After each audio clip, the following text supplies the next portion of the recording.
Decoding codon.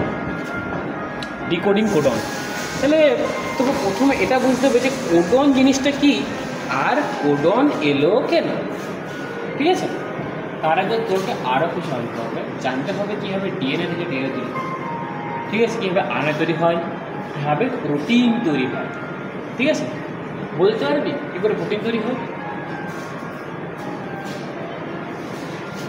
দেখ, প্রথমে আমার যে ডিএনএর একটা গঠন থেকে শুরু করি, ঠিক আছে? তো আমি একটু আগে বললাম ডিএনএতে অনেকগুলো নিউক্লিওটাইড। প্রথম কথা ডিএনএ দ্বিতন্ত্র, ঠিক।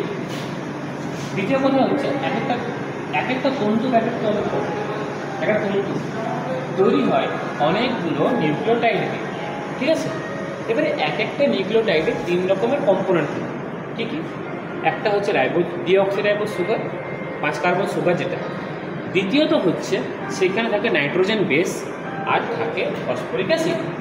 এই যে নাইট্রোজেন বেসটা হয় 2 রকমের, একটা পিউরিন একটা পিরিমিডিন। পিউরিন হচ্ছে 2 রকমের, অ্যাডেনিন আর গুয়ানিন, আর পিরিমিডিন হচ্ছে 3 রকমের, কিন্তু ডিএনএ থাকে 2 রকম, ঠিক আছে? থাইমিন আর সাইটোসিন, ঠিক আছে? এবার তো থাকে আলাদা ডিএনএ থাকে, হলো? তো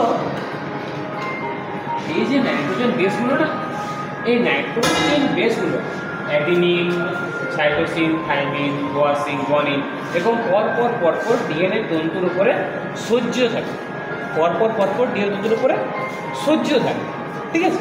এরপরে এই সজ্জিত নিউক্লিওটাইডগুলো বা নিউক্লিওটাইড বেসগুলো একটা পার্টিকুলার সিকোয়েন্সে পরপর সাজানো থাকে, ঠিক আছে? একটা পার্টিকুলার সিকোয়েন্স একটা পার্টিকুলার মেসেজ ক্যারি করে। কার জন্য মেসেজ ক্যারি করে? একটা পার্টিকুলার প্রোটিনকে তৈরি করার জন্য।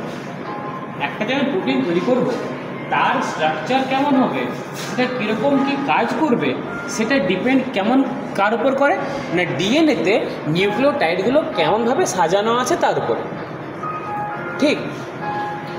একটা প্রোটিন কেমন হবে, তার গঠন কেমন হবে, তার স্ট্রাকচার কেমন হবে, সেটা ডিপেন্ড করে কার উপরে না ওই ডিএনএর উপরে নিউক্লিওটাইডের সিকোয়েন্সটা বা নাইট্রোজেন বেসের সিকোয়েন্সটা কীরকম আছে, অ্যাডেনিনের পর গুয়ানিন, সাইটোসিন কেমন সাজানো আছে, এটার উপর ডিপেন্ড করে প্রোটিনের স্ট্রাকচার এবং গঠন, ঠিক আছে? তাহলে প্রোটিন যে তৈরি হবে তার ইনফরমেশন আছে কোথায়? ডিএনএ। কিন্তু প্রোটিন আমার ডিএনএ কোথায় আছে বল? নিউক্লিয়াসের ভিতরে, বুঝতে পারছো? তো নিউক্লিয়াসের ভিতরে কিন্তু কখনো প্রোটিন তৈরি হয় না। নিউক্লিয়াসের ভিতরে প্রোটিন তৈরি হয় না। নিউক্লিয়াসের প্রোটিন তৈরি হয় আমাদের সাইটোপ্লাজম। প্রোটিন তৈরি কোথায় হয়? সাইটোপ্লাজম। তাহলে নিশ্চয়ই আমাকে ওই ইনফরমেশন যে ডিএনএর ভিতরে আছে সেই ইনফরমেশনটাকে আমাকে কোথায় নিয়ে আসতে হবে? সাইটোপ্লাজমে নিয়ে আসতে হবে, তাই তো? সাইটোপ্লাজমে নিয়ে আসতে হবে, তাই? কিন্তু ডিএনএ আবার নিউক্লিয়াস থেকে বাইরে বাড়তে পারে না, তাহলে সেই ইনফরমেশন ভিতরে বাইরে আসে। ডিএনএ একটা মেসেজ লেখে, একটা মেসেজে লিখে দেয় যে এই সিকোয়েন্স তোমাকে প্রোটিন তৈরি করতে হবে, ঠিক আছে? তার মাধ্যমে লেখে এই মানে বা মেসেঞ্জার আরএনএর ভিতরে সেই সিকোয়েন্সটাকে কপি করে দেয় ডিএনএ, ঠিক আছে? এই যে ডিএনএ থেকে একটা আরএনএ তৈরি হলো, ঠিক আছে, এই প্রসেসটাকে বলা হয় ট্রান্সক্রিপশন, ঠিক? ডিএনএ থেকে আরএনএ তৈরি কী বলা হয়? ট্রান্সক্রিপশন, ঠিক আছে? এবারে আরএনএ তৈরি হয়ে গেলো। আরএনএটা কিন্তু নিউক্লিয়াস থেকে সাইটোপ্লাজমে আসতে পারে, ঠিক? তো এই আরএনএটা এবারে নিউক্লিয়াস থেকে বার হয়ে সাইটোপ্লাজমে এলো, ঠিক আছে? এবার আমি একটা চিঠি পাঠালাম, ধর আমাকে কোনো একটা আফ্রিকান লোক আফ্রিকান ভাষা চিঠি পাঠিয়েছে, ঠিক? আমি কি চিঠি পড়তে পারবো? পারবো না। তাহলে আমাকে এমন একটা লোককে খুঁজতে হবে যে আফ্রিকানদের ল্যাঙ্গুয়েজ জানে, বুঝতে হবে। তাহলে সে আমার জন্য চিঠিটা করে দেবে। এই যে ডিএনএ একটা চিঠিটা পাঠালো তার একটা পার্টিকুলার ল্যাঙ্গুয়েজ আছে। কী ল্যাঙ্গুয়েজ? সেই ল্যাঙ্গুয়েজটাকে বলা হয় কোডন ল্যাঙ্গুয়েজ। কী বলা হয়? কোডন ল্যাঙ্গুয়েজ বলা হয়। কেন কোডন ল্যাঙ্গুয়েজে পাঠাচ্ছে সেটা বলছি। দেখ, ও কোডন ল্যাঙ্গুয়েজে পাঠিয়েছে, এখন তো সেই ল্যাঙ্গুয়েজ ওখানে পড়তে পারে না। কে পড়তে পারে? রাইবোজোম পড়তে পারে। কে পড়তে পারে? রাইবোজোম পড়তে পারে, ঠিক আছে? আর পড়তে পারে টিআরএনএ, ঠিক আছে? রাইবোজোম আর টিআরএনএ মিলে ওই চিন্তাকে পড়ে নিয়ে প্রোটিনটা তৈরি করে, কি হয়, এর মানে বাইরে এলো, যখনই এলো এই এর মানের উপরে অনেকগুলো রাইবোজোম পর পর পর পর লেগে যায়, ঠিক আছে। তারপর একটা করে টিআরএনএ সেখান থেকে আসে, সেই কোডনটাকে কি বলতে গেলে সেই কোডনটা ক্র্যাক করে এবং সেই কোডনটা স্পেসিফিক একটা করে অ্যামাইনোজে 3টা করে নিউক্লিওটাইড, একটা করে কোডন তৈরি করে। দেখ স্যার আছে গুয়ানিন, ইউরাসিল, অ্যাডেনিন, GU এর ধান আছে, ঠিক আছে। আমি চেঞ্জ করি